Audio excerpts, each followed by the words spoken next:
Welcome to the Mix 28 Logic and Reasoning channel on YouTube. Appreciate you guys tuning in on this first video. Just opening is a big deal, and I appreciate it very much because this is an attempt 1 bajillion and 1 trillion of attempts at hopefully finding something else to do than work for a 70-year-old guy.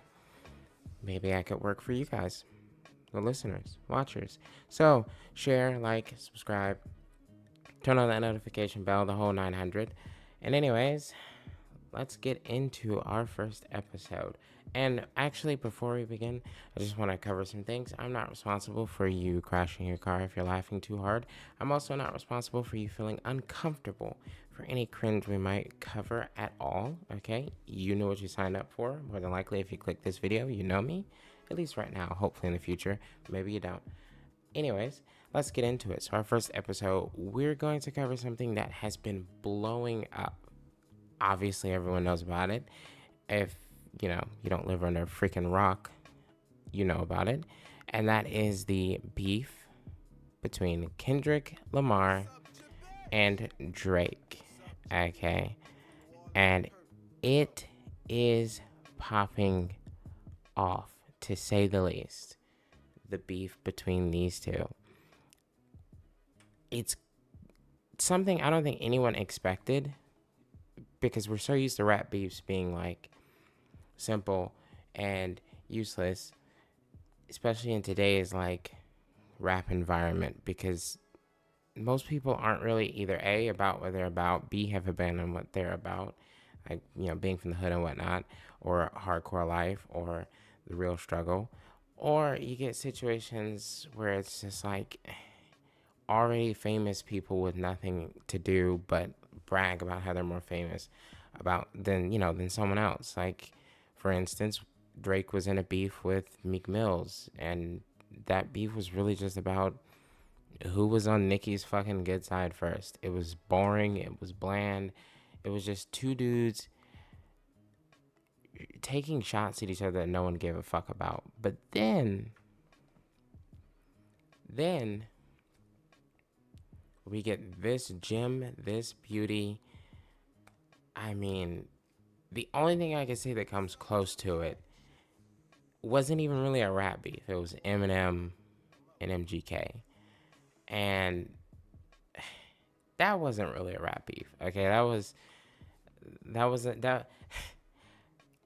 was literally Eminem being basically fucking Hall of Famer status, getting challenged by a fucking hobo in the corner that learned they could rhyme a little bit and had somehow made a career out of it. That was that entire beef. Like, that was literally freaking pointless. Okay, MGK was out of pocket, out of left field, and in a whole world he had no idea what the fuck he was doing. Okay, and he got cooked for it, justifiably so.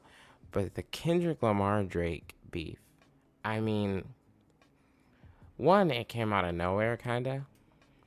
I don't think anybody was expecting it, and it really kind of started a little bit further back than this past week or two, because it kind of blew up as Dreamville was starting.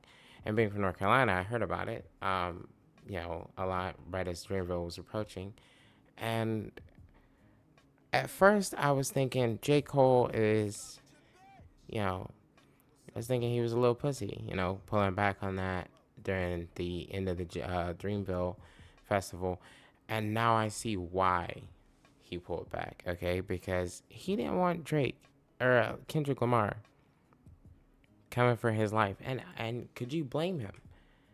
Truly, could you blame him? Okay, because he saw something none of us saw coming. That Kendrick was on a warpath, okay?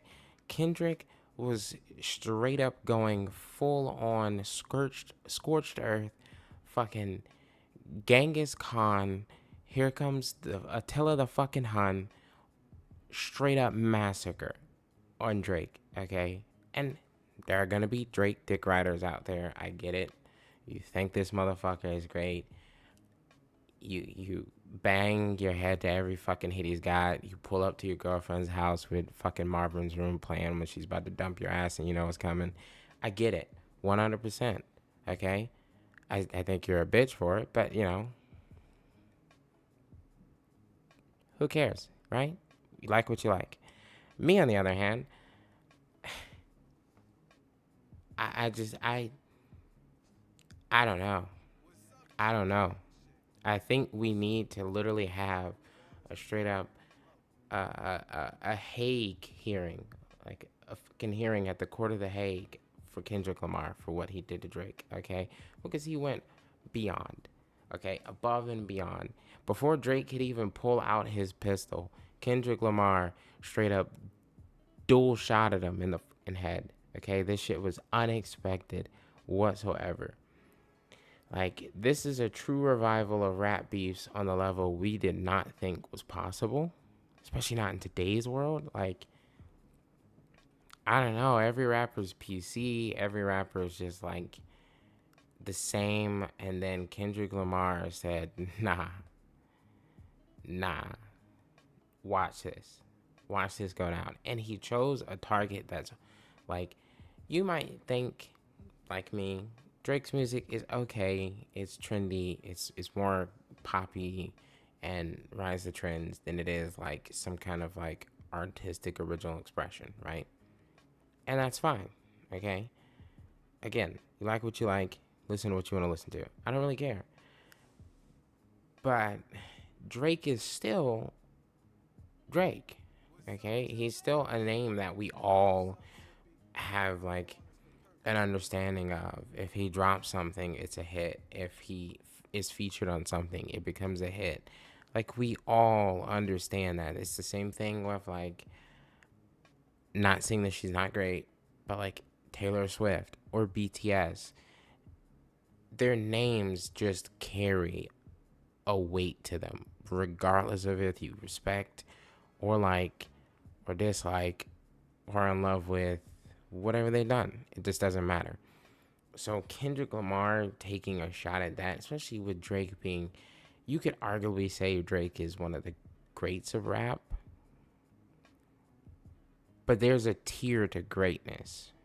Like, and Drake isn't top tier. Drake is entry level tier. Okay, like, you know, he rode Lil Wayne and Nicki Minaj explosive coattails. You know, once Lil Wayne went away, he kind of stood up because rap kind of was in this really weird spot where 90% of the good rappers were like one hit wonder SoundCloud rappers, and I say good rappers in quotations. So it just, Drake had an opening and he took it, and you can't blame him, okay? And it skyrocketed him. You know, it was like Drake was popular during that era where it was basically the only other challenger was Kanye or Eminem, or that's, I mean, that's basically it. That was the trifecta. Like, wasn't really much else that was coming out when like Drake took over. Meek Mill's tried again and failed, and Kendrick, he went at that. And Kendrick himself, obviously, fucking phenomenal rapper. Okay, phenomenal, domineering, straight up lyrical genius, blazing the path, just amazing, just ridiculous. Okay, it's Kendrick Lamar. Okay, I mean, if Pyros and Crips all got along, you know what I'm saying? It's just, holy, this beef has really exploded. Like, Kendrick's Meet the Grams, hands down, I think is the greatest diss track in rap music. And that's saying a lot. That's saying a lot. I mean, Tupac literally said he effed Biggie's girl in the like opening verse. Okay, and his diss track. It's like, I mean, so for Kendrick to top that, and I think Kendrick topped that just because like, dude winning everything. Okay, like, dear Adonis, I'm sorry that man is your father. Let me be honest. It takes a man to be a man. Your dad is not responsive. Seems you're like, okay, like, intro comes at him as a father, but you know, it's kind of respectable. And then all of a sudden, don't cut them corners like your daddy did. Fuck what Ozempic did. Don't pay to play with them Brazilians. Get a gym membership. I mean, he dissected Drake as a father.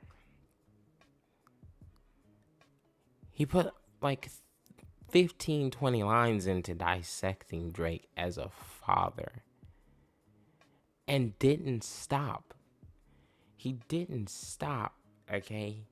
He went on to address Drake's mama to be like, this man ain't your fault. You did all you could, but you should really, you should raise his ass again, which is wild.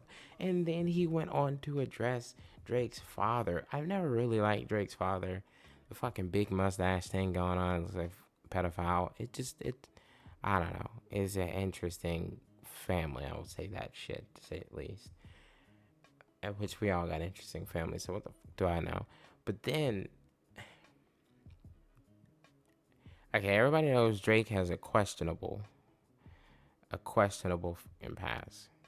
Okay, and it's got to do with the Millie Bobby Brown situation. Okay, ever since that popped up, it was fucking weird.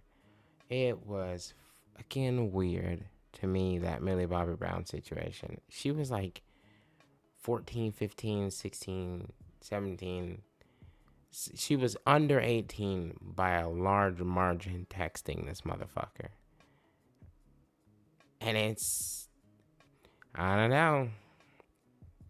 I can't put all the blame on Millie Bobby Brown. I wouldn't, because she's a minor. She wouldn't know, proper shit anyways. And Drake was like, oh, we're just really good friends. And it's just like, dog, but you're like 30 something, and it's not like you're her fucking teacher or her mentor. You're just another motherfucker in the industry. And this is like things you like.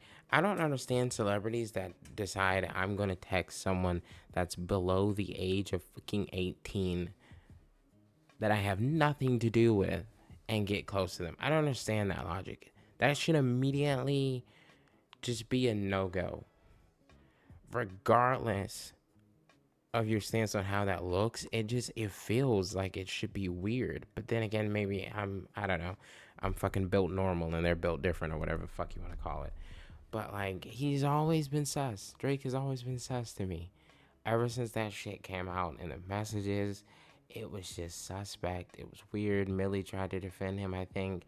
It was still fucking weird. It's just one of those, it's once you stick your fucking hand in nasty ass shit, it doesn't matter how much you wash your fucking hands, your hand was still in nasty shit. Okay? Like, it's like one of those things where like you like accidentally touch something that stinks and you could smell it on your fucking fingers for like a week, no matter how much you wash your fucking hands. Like, if you ever touch oil, you can smell that shit on your fingers for like a fucking week, no matter how much you wash your hands. Okay? And that shit is just sus. Okay, I just want that. No, Drake has always been fucking sus to me ever since that came out. Okay, beforehand I was like, oh, he's just a womanizing fucking light skinned dude. There's plenty of those motherfuckers. I mean, you just take one step outside at a fucking mall and you'll see a bunch of light skinned womanizing dudes. It's just kind of like a 50-50 shot when you meet a light skinned person. Okay, that's just, everybody knows that. But to call him like a pedo and like associate him with Weinstein, holy fuck. Him and Weinstein should get fucked up in a cell for the rest of their life. He hates black women, hypersexualizes them with kinks of a nympho fetish, grew facial hair because he understood being a beard just fit him better. It's over. It's over. Sayonara, Drake. It's over. It's over, okay? Drake's obviously probably not going to, like, just collapse as a career. He's too big for that at this point. But he's not going to be the same, Okay, there's always gonna be this Kendrick Lamar stain. Okay, and then he might break from it. He might break from it and just like nonstop, straight up, constantly reference and try and take shots at Kendrick Lamar, and it might slowly degrade his career to the point of irrelevancy. I don't know. It might. He fucking, God, I mean, he cooked him. He literally just cooked him. Like, and Drake did it to himself. Did it to himself.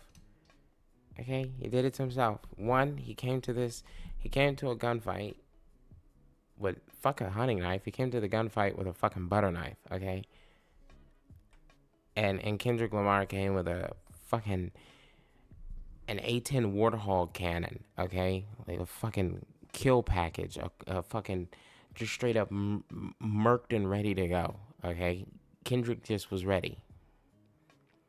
Was ready. But he just obliterated him. Just straight obliterated him.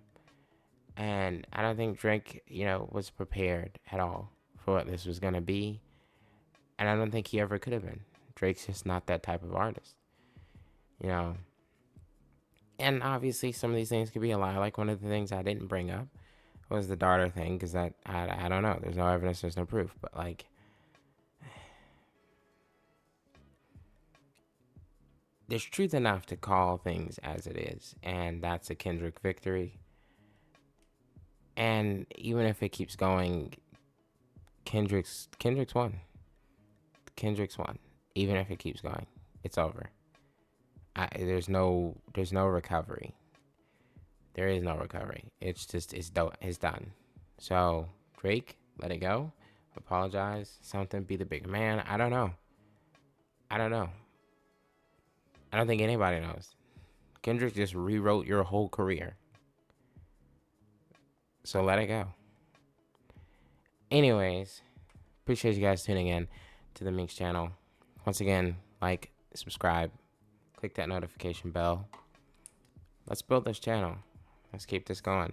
Hopefully I'll have more videos to you tomorrow, Tuesday, Wednesday, Thursday, Friday, Saturday, Sunday, so forth and so on, non-stop, until I either burn out or I throw my computer out the window. We'll see which one happens first.